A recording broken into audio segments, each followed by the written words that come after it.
யோ big pass உனக்கெல்லாம் மனசாட்சி அப்படிங்கிறதே கிடையாதா அப்படின்னு கேட்குற அளவுக்கு வந்து பார்த்திங்க அப்படின்னா ஒரு சம்பவத்தை வந்து பண்ணி விட்டுக்கிறாப்புல நம்மளுடைய பிக் பாஸ் அவர்கள். அது என்ன அப்படின்னு பார்த்தீங்கன்னா, நேற்றுக்கே விஜய் சேதுபதி அவர்கள் நம்மளுடைய பிக் பாஸ் சீசன் 8ல் 24 மணி நேரத்தில் ஒரு ஆளை வந்து எவிக்ட் பண்ணுறோம் அப்படிங்கிற மாதிரி வந்து சொல்லியிருந்தாங்க. அதை பற்றி பெருசாக வந்து நிறைய பேர் வந்து கேர் பண்ணிக்காம தான் வந்து இருந்தாங்க. அண்ட் ஒரு சிலர் வந்து பார்த்திங்க அப்படின்னா அதை பற்றின டிஸ்கஷன்லாம் வந்து வச்சுருந்தாங்க.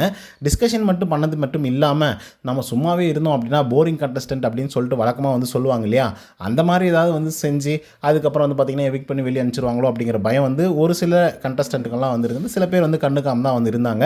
சஞ்சனா அவர்கள்கிட்ட வந்து ஒரு நேரங்களில் வந்து ஒரு கேள்வி வந்து கேட்குறாங்க. அது என்ன அப்படின்னு பார்த்தீங்கன்னா, 24 மணி நேரத்தில் என்னை எவிக்ட் பண்ணாக்கா அதை நான் ஏற்றுக்க மாட்டேன், நான் வந்து 106 நாள் வந்து இங்கே இருப்பேன் அப்படின்னு உங்களுக்கு சொல்லக்கூடிய ரீசன் ஏதாவது இருந்தால் சொல்லுங்கள் அப்படின்னு சொல்லிட்டு ஒரு டாஸ்க் வந்து அவங்களே அரேஞ்ச் பண்ணி, அதாவது கண்டஸ்டண்ட்டே அரேஞ்ச் பண்ணி வந்து வச்சுருந்தாங்க. அப்போ சஞ்சனா அவர்கள் வந்து பார்த்தீங்க அப்படின்னா என்ன சொன்னாங்கன்னா, ஒருவேளை 24 மணி நேரத்தில் என்னை போ அப்படின்னு சொல்லிட்டாங்க அப்படின்னா, நீ எவிக்டட் அப்படின்னு சொல்லிட்டாங்கன்னா நான் வந்து போகிறதுக்கு தயாராக இருக்கேன், இப்போ கூட நான் கிளம்பிடுவேன் அப்படிங்கிற மாதிரி சஞ்சனா வந்து சொல்லியிருந்தாங்க.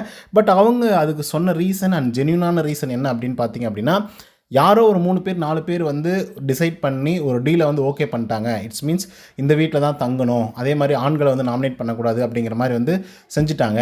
அதில் நானும் ஒரு ஆளாக வந்து இருந்துகிட்ருக்கேன். ஸோ அதனால் அந்த பழியை வந்து என்னால் ஏற்றுக்கவே முடியாது. ஸோ அதனால் என்னை வந்து எவிக்ட் பண்ணுறதுனா கூட பண்ணிக்கோங்க அப்படிங்கிற மாதிரி வந்து சஞ்சனா அவர்கள் வந்து சொல்லியிருந்தாங்க. அதுக்கப்புறம் நிறைய விஷயங்கள் வந்து பேசியிருந்தாங்க. பட் சஞ்சனாவுக்கு அது ஏதோ உறுத்தலாகவே இருந்திருக்கு போல், ஏன்னா எவிக்ட் பண்ணாலும் பரவாயில்ல அப்படிங்கிற மாதிரி. அதே மாதிரி இன்றைக்கி நாமினேஷன் ப்ராசஸ் வந்து பார்த்திங்க அப்படின்னா ஈவினிங் டைமில் வந்து ஆரம்பிக்கிறாங்க. நாமினேஷனில் வந்து பார்த்திங்கன்னா நம்மளுடைய சஞ்சனா அவர்கள் வந்து அதிகப்படியான வாக்குகள் வந்து வாங்கிட்டாங்க நாமினேஷனில். ஸோ அதனால் யார் அதிகப்படியான வாக்குகள் வாங்குறாங்களோ அவங்க தான் எவிக்ட் ஆகணும் அப்படிங்கிற மாதிரி பிக் பாஸ் அவர்கள் முடிவு பண்ணிட்டாங்க போல். ஸோ அதனால் அதிகப்படியான வாக்குகள் வாங்கின சாஞ்சனா அவர்களை வந்து பார்த்திங்க அப்படின்னா நீங்கள் கிளம்புமா அப்படின்னு சொல்லிட்டு எவிக்ட் பண்ணி வெளியவே அனுப்பிச்சிட்டாங்க. ஸோ இதை பார்க்கும்போது நிறைய பேருக்கு வந்து ஒரு மாதிரி ஃபீலிங்காக இருந்தாலும் கூட இன்னொரு பக்கம் பயமாகவும் இருந்தது. என்னடா இந்த வீட்டுக்குள்ளே என்னதான்டா நடக்குது, வீட்டில் வந்து ஒரு கோடை போட்டு அந்த பக்கம் ஆண்கள் இந்த பக்கம் பெண்கள் அப்படின்னு சொல்கிறாங்க, 24 மணி நேரத்தில் எவிக்ஷன் இருக்குது அப்படின்னு சொன்னாங்க. சரி சும்மா தான் சொல்லுவாங்க, நம்மளை பயன்படுத்துறதுக்காக கண்டென்ட்லாம் முதல் நாள்லேருந்தே கொடுக்கணும் அப்படின்றதுக்காக சொல்கிறாங்க அப்படிங்கிற மாதிரி தான் எல்லாருமே யோசிச்சுட்டு இருந்தாங்க. ஆனால் படக்குன்னு வந்து பார்த்திங்கன்னா நாமினேஷன் பண்ணுங்கள் அப்படின்னு சொன்னது மட்டும் இல்லாமல் யார் அதிகப்படியான நாமினேஷன் வாக்குகள் வாங்கினாங்களோ அவங்களை எவிக்ட் பண்ணி வெளியே அனுப்பிச்சிட்டாங்க.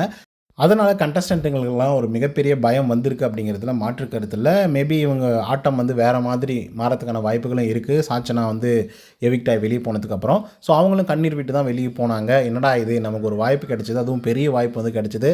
நம்ம அப்பாவே ஹோஸ்ட்டாக இருக்கும்போது நம்மளை யாரா என்னடா பண்ணிட முடியும் அப்படின்னு நினைக்கிற போது முதல் நாளே எவிக்ட் பண்ணி வெளியே அனுப்புறது அப்படிங்கிறது வந்து நாட் ஃபேர் அப்படிங்கிற மாதிரி தான் உள்ளே இருக்கிற கண்டஸ்டண்ட்டும் சரி வெளியே இருக்கக்கூடிய ஆடியன்ஸும் சரி யோசிப்பாங்க அப்படின்னு நான் நினைக்கிறேன். ஏன்னா சின்ன பொண்ணும் கூட அவங்களுக்கு ஒரு வாய்ப்பு வந்து கொடுத்துருக்கலாம். இதுக்கு முன்னாடி சீசன்கள்லாம் வந்து பார்த்திங்க அப்படின்னா அட்லீஸ்ட் ஒரு வாரம் வந்து கொடுப்பாங்க.